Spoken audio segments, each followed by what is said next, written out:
नक्श की हंसी और नाचने का पागलपन रुकने का नाम नहीं ले रहा था। बड़ी मत छोड़ो नहीं तुम्हें, ढोकला का ढोकला आदमी ना पाचर શું સમય બરબાદ।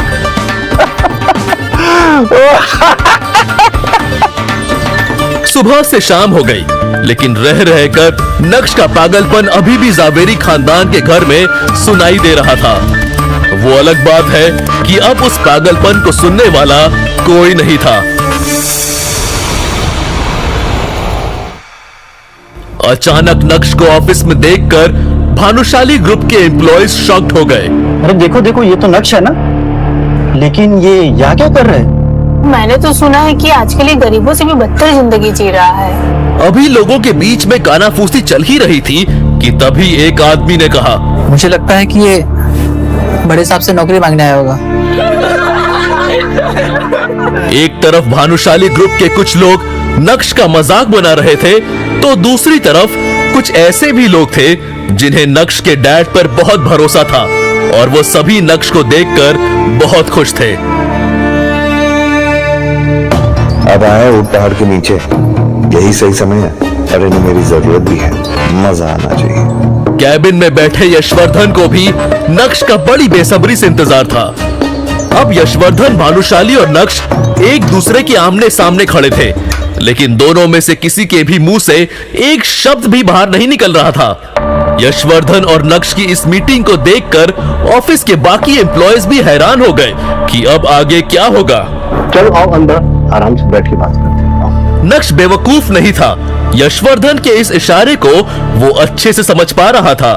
नक्श जो कल तक चित्रा और अनीका के ताने सुन रहा था, वो आज भानुशाली ग्रुप के चेयरमैन के आलीशान कैबिन में बैठा हुआ था। नक्श बेटा कैसे हो? तुम्हें हमारी याद नहीं आई?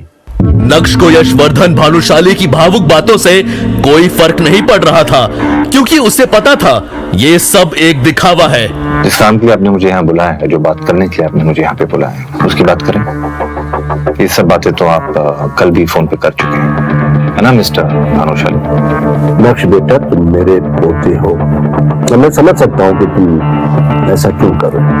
गलती मेरी है और उसकी सजा भी मुझे मिलनी चाहिए। और मैं तुम्हें बता दूं कि कई सालों से मैं हर रोज उस गलती की सजा भुगत रहा हूँ। मिस्टर भानुशाली, ये बात हम दोनों अच्छी तरह जानते हैं कि ये सब बातें करने के लिए तो आपने मुझे यहाँ पे बुलाया नहीं है। तो प्लीज ना आप अपना वक्त जाया कीजिए, ना ही मेरा। जो बात करनी है कीजिए, वरना मैं निकलूंगा। लक्ष्य, प्लीज प्लीज मत जाओ। इस भानुशाली ग्रुप को तुम्हारी जरूरत है, मुझे तुम्हारी जरूरत है। मैं चाहता हूँ अपने पापा की तरह तुम इस कंपनी को संभाल लो। क्या तुम अपने दादा को माफ नहीं करोगे? वैसे तो नक्श को बहुत गुस्सा आ रहा था, लेकिन उसके पास भी यही एक मौका था जहां वो खुद की जिल्लत भरी जिंदगी को बदल सकता था। यही सोचकर उसने अपने कदम पीछे ले लिए। मैं जानता हूँ बेटा कि कुछ सालों पहले मैं तुम्हारे पापा के साथ बहुत सख्ती दिखाई। अब मैं उस गलती को सुधारना चाहता हूं। तुम्हारे पापा ने जिस कंपनी को जिस ऊंचाई तक पहुंचाया है अपना खून पसीना एक करके, अब वो डूबने के कगार पे है। मीडिया वालों ने भी बात का बतंगड़ बना दिया है, जिस वजह से हमारे क्लाइंट भी जाने लगे। नक्श ने अपने दादाजी को इतना लाचार और असहाय आज से पहले कभी नहीं देखा था। मगर नक्श भानुशाली ग्रुप के सीईओ दर्पण भानुशाली यानी अपने चाचा को बिल्कुल भी पसंद नहीं करता था। अपने दादाजी की बात सुनकर नक्श को उन पर दया आने लगी। ठीक है, बताइए मैं आपकी मदद कैसे कर सकता हूँ? मैं चाहता हूं कि कंपनी तुम संभाल लो और अपने पापा की तरह इस कंपनी को चलाओ। तो आप चाहते हैं कि मैं ये कंपनी ज्वाइन कर लूं, मतलब अपने चाचा के अंडर काम करूंगा, है ना? लेकिन नक्श के यहाँ आने का मकसद कुछ और भी था। वो अपने दादाजी की बात में आकर किसी भी बात पर हाँ करने के लिए तैयार नहीं था। दरअसल दादाजी, बात आपकी कंपनी और आपके फायदे की है। तो ये रिश्ते नाते प्रस्तावित जैसे शब्दों का इस्तेमाल नहीं करते हैं, इसे पीछे छोड़ देते हैं। आपकी मदद करने के लिए मैं तैयार हूं, लेकिन बदले में आपको भी कुछ ऐसा करना होगा जिससे मैं खुश हो सकूं, जिससे मेरे और मेरे पिताजी का खोया हुआ सम्मान लौट सके। ज्यादा कुछ नहीं करना है आपको, बस मैं कुछ शर्तें आपके सामने रखूंगा, आपको उसे स्वीकार करना है, कबूल करना है, और उसके बदले में मैं आपकी मदद करने के लिए तैयार हूं। सिंपल। शर्तें? अब तुम अपनों के आगे शर्तें रखोगे? इस दुनिया में रहना है तो दुनिया के तौर तरीके से ही बात करनी पड़ेगी, और शायद इसी में मेरा फायदा है।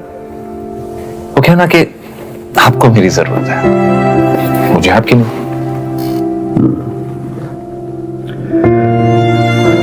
ठीक है, तुम्हें मुझसे क्या चाहिए? ये आपने की ना फायदे की बात। सबसे पहली शर्त, अब इस कंपनी में मैं दोबारा तभी लौटूंगा जब इस कंपनी का सीईओ मैं बनूंगा, ठीक उसी तरह जिस तरह मेरे चाचा ने मेरे पिताजी की जगह ले ली थी। मैं ये बात तो जानता था कि आपने मुझे भानुशाली ग्रुप ऑफ इंडस्ट्रीज को बचाने के लिए नहीं, बल्कि चाचा की कंपनी को बचाने के लिए यहाँ पे बुलाया, लेकिन आपको अपनी गलती का जरा सा भी अफसोस नहीं हुआ। ऐसी बात नहीं हो बेटा, लेकिन अच्छा ये बताओ तुम्हारी बाकी की शर्तें क्या हैं?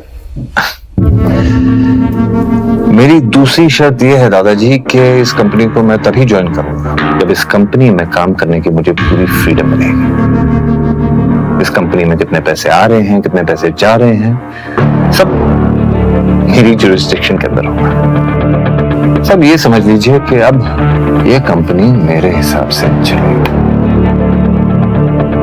तुम्हारी शर्तें सुनकर लग रहा है कि जैसे कि तुम मुझसे कोई बदला ले रहे हो। मौके के दस्तूर को नक्श अपने हाथों से नहीं जाने दे सकता था, इसलिए आज कठोर होकर उसने दिल की सारी भड़ास अपने दादाजी के सामने बाहर निकाल दी थी। और किस्मत देखिए, आज समय भी नक्श का साथ देता हुआ नजर आ रहा था। नक्श का ये रूप यशवर्धन ने पहली बार देखा था। उन्होंने तो नक्श को बहुत सीधा साधा समझा था और उन्हें लगा था कि नक्श से बात करना बहुत आसान होगा, लेकिन मिलने के बाद उनकी सोच पूरी तरह से गलत साबित हुई थी। शायद उन्हें भी समझ आ गया था कि नक्श को सब पता चल गया है। वैसे क्या पता चल गया है, उसके लिए आपको थोड़ा और इंतजार करना होगा। मैं नहीं जानता कि तुम्हारी इन शर्तों से तुम्हारे चाचा पर क्या गुजरेगी, लेकिन मुझे तुम्हारी शर्तें मंजूर हैं। अगले हफ्ते से तुम भानुशाली ग्रुप के सीईओ की पोस्ट पर ज्वाइन कर सकते हो।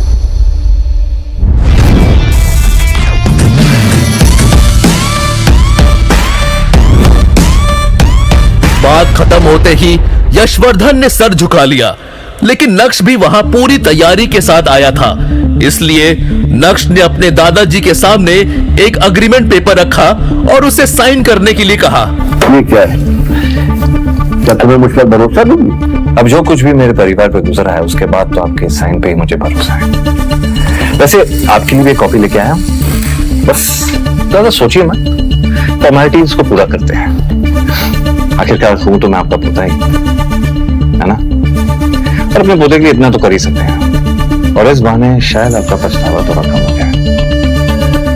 मुस्कुराते हुए नक्श भी कैबिन से बाहर चला गया और जाते जाते अग्रीमेंट पेपर की कॉपी को यशवर्धन के हाथ में थमा चुका था। 4 साल पहले कॉलेज पास आउट होने के बाद जब नक्श ने अनिका के पापा के साथ काम करना शुरू किया था, तब सिर्फ अनिका के पापा ही थे जो ये जानते थे कि नक्श का पूरा नाम नक्श भानुशाली है। इतना ही नहीं, कॉलेज की पढ़ाई के दौरान उसके दोस्तों को भी उसके बारे में कोई जानकारी नहीं थी। अनिका के पापा के साथ काम करते वक्त नक्श की मुलाकात अनिका से हुई और पहली नजर में ही वो अपना दिल खो बैठा। लेकिन उसे क्या पता था कि इतना प्यार होने के बाद भी जब वो अनिका से शादी करेगा तब उसे उस शादी में एक जिल्लत की जिंदगी के अलावा और कुछ नहीं मिलेगा।